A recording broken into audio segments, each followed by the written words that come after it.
In a new video released by Project Veritas, an assistant principal in Connecticut is seen bragging about woke indoctrination of kids. And he says in part this, ready?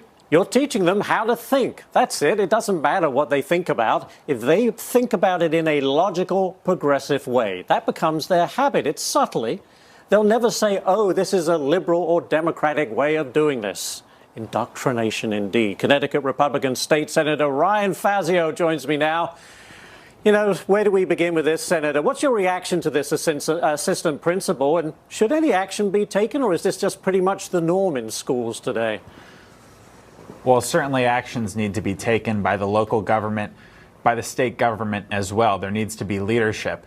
Now, he was placed on administrative leave, and there was going to be an investigation. There needs to be a fully independent investigation of what happened in the schools with this assistant principal and perhaps beyond.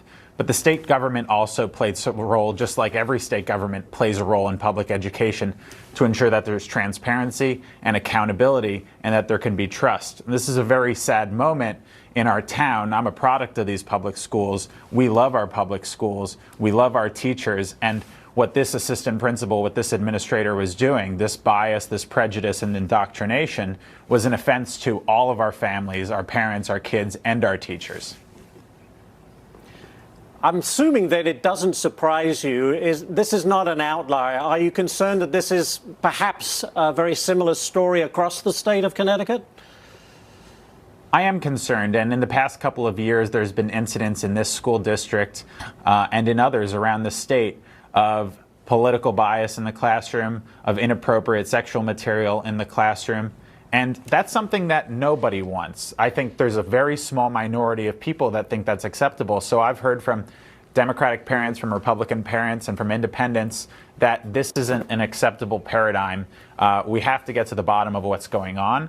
But that's why ideas like the legislation I submitted with colleagues for full curriculum transparency in Connecticut, the idea that everyone, especially parents, should have the right and the ability to easily access course material and curriculum posted online, is probably an acceptable alternative, is the right way forward to bring people together, to ensure transparency, and to weed out the bad actors, because sunlight's always the best disinfectant.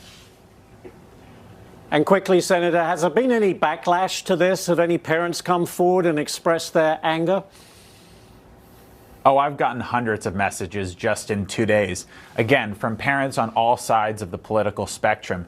They understand that the schools, that the public education system should answer to parents, contrary to what this assistant principal explicitly said, and that the government should always answer to the people. This was an offense against our democratic system here in Connecticut, because nobody voted for this. We want great schools. We love our schools. They should be teaching a rigorous core curriculum and supporting kids, not getting between parents and their kids.